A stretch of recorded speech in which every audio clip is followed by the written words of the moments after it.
Richmond got it right yesterday too in Adelaide. Port Adelaide versus Richmond at Amy Stadium.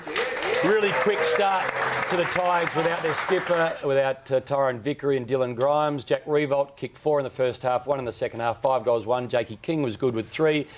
Martin and Deledio really good, but Spike Port never really in the hunt.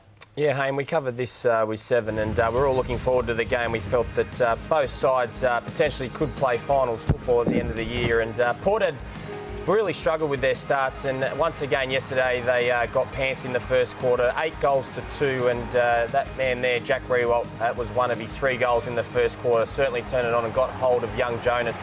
But as we knew over the last couple of weeks, Port Adelaide had been able to fight back and try and put some scoreboard pressure on. In the second quarter they did that. They come out and tackled and hunted the ball. They were getting exposed with the outnumber around the contest, but every time they got close, Richmond were able to find an easy goal, which certainly took the shine off Port Adelaide's hard work. But as the game went on, there was a couple of nice goals.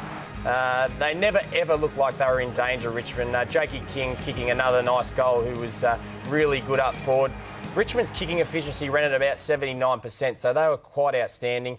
I thought Port Adelaide were sitting back on their heels and not really pushing up at all, and allowed a lot of free men through the midfield. But the 3 things that I learnt, that Richmond is a better side with Shane Tuck in it. He certainly is a very good player. Unfortunately, he hurt his shoulder, and we hope that he's okay.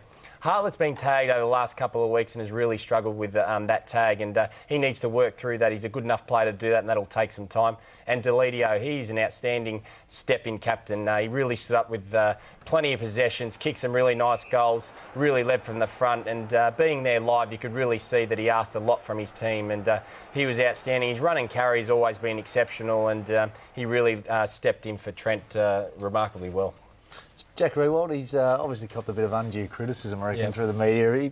A pretty good response from him. Yeah, he did. He had Jonas, who was out-positioned a lot. I think he tried to play him a number of different ways, and that really got him started there. He cut off a real easy kick, but he didn't really know how to play in that young player, and he tried really hard all day. This was a nice goal, really hard, as we know, left foot from there to kick, and he just nailed it.